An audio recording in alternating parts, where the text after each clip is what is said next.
So welcome to this session on decorators. In this particular session, we are going to talk about how to create decorators and how to use them.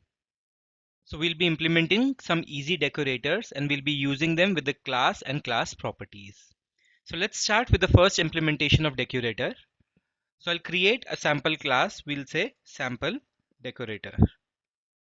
So in this file, we are going to create a simple class. So we'll create a class employee. And to this particular employee, we'll again add some name and age. Now let's create a decorator for this particular class. In order to add a decorator, you have to use @ and then you have to put down the decorator name. So the decorator name that we'll put down over here is sample class. So as soon as we put down @sample class, we can see that we have a compile time error.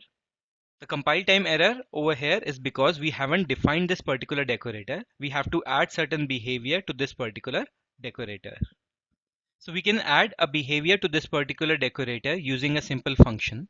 So what we can do is we can create a function with the same name. We'll create function sample class. When this decorator is invoked, it will take this particular class as a target element. So this is a simple decorator that we have created over here. When this decorator is invoked, this particular class object will be taken as a target value. So the parameter will receive this particular class as a target. What we need to do next is to this particular class we'll add a prototype property. So inside this decorator, this particular class employee is being referred as target. So I want to add a prototype method to this particular target class. So what I can write over here is target.prototype.user details, and I can assign a sample value to it. So over here we have created a small decorator. This particular decorator is adding property to this employee prototype object. Let's create an object out of this particular class. So we'll create var employee details equal to new employee. To this particular employee we'll add some name and age. Employee detail dot name equal to random. Employee details dot age equal to, let's say, 20. Let's put a console log over here. So we'll try to log some message which will be employee details dot name. So let's put a debugger at multiple places over here and see what happens during the execution of this particular TS file. So we'll go to run and debug. I'll press this button. We'll see as soon as we are creating a class object, this particular decorator will be invoked. In this particular target, we have the function employee, and to the prototype of this particular function employee, we are adding a property called user details. Let's create an object out of it and let's see the output towards the end. So on line 15, we can see we have an employee detail. This particular employee detail contains age and name. And to this particular underscore proto, we have a user details property assigned to it. So we have assigned a value sample to a property inside the prototype of this particular class employee. That particular property is available inside underscore proto of this particular object that we have created out of this class employee. I can add more properties like user description, and we can add a value generic user. So again, we are adding some values or some properties to this prototype of employee class. So all these values will be available once you create an object, and it will be available inside a underscore proto property of an object that we are creating out of this class employee. So again, let's put a debugger on line 16, run and debug this program. And towards the end, we will see that inside employee details, you have an underscore proto property, which contains these two properties that we have defined on the prototype of this particular class employee. So this way we can say if you are adding a decorator in front of a class, this particular decorator will be invoked as soon as a particular class is created. Inside this decorator of a class, you can add some extra information or you can modify the overall behavior of this particular class. So next we are going to create another decorator, and we are going to use that particular decorator in order to configure a property of a particular class. So let's modify this class further. I again have a class employee. I'll remove this decorator sample class from this particular class, and I'll create a new function called get details. This particular getDetail function will console log us some values, which will be this dot name plus this dot age.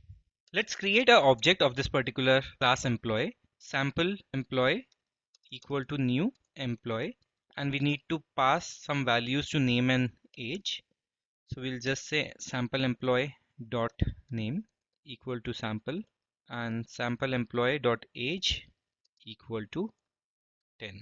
So next we are going to use a for in operator. For in operator is used to iterate through the key values that you have inside a particular object. So let's use a for in operator. I'll say for let property in the object sample employee, and we'll console down these properties. So we'll say console.log properties. Let's look for the output.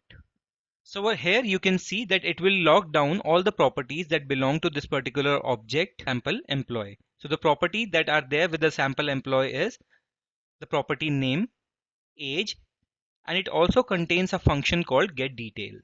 All the properties that we have inside an object are enumerable, which means we can have all these property key names when we are using a for in loop. So in case you do not want that particular property to appear inside a for in loop, we have to set that particular property as non-enumerable. So let's create this getDetail property as non-enumerable. So in order to make this property as non-enumerable, we'll use the property called enumerable. So we'll say enumerable, and we'll pass a value false to it. Over here we can see a compile time error because this function or this particular decorator enumerable is not defined. So let's create a function enumerable. This particular function will take some Boolean values. So we'll mark this parameter as is enumerable. This particular enumerable function will return a function, and this inner function that you have will take certain parameters. The parameters that are there with this particular inner function are target, property key, and the property descriptor. So now in order to mark this particular property as non-enumerable, we have to use this property descriptor. Inside a property descriptor, we have property called enumerable, and we have to mark this enumerable property as value that has been passed to this particular function, which is enumerable. So the value that we passed inside this particular function was false. We didn't wanted this particular getDetails function to be enumerated. So over here the same property is being assigned to property descriptor dot enumerable property. Now we have marked this particular property as non-enumerable. Let's rerun this function and see the output. From the previous execution that we had, we can see that we have an output name, age, and getDetails. Now let's rerun this and see the output.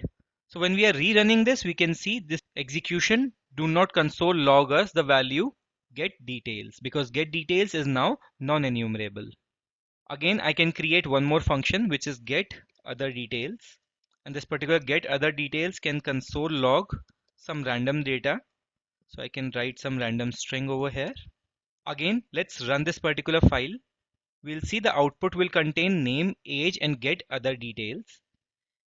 What we can do next is, again, we can mark this particular getOtherDetails as enumerable equal to false. So once you again mark this particular property as non-enumerable, you can see once we run this particular file, we won't get this particular function as a output.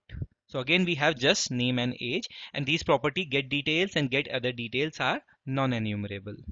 So this is how, using the decorator, you can update the property and the behavior of any function or a class or any properties that belong to any class inside a TypeScript. So that's it for this particular demonstration on decorators.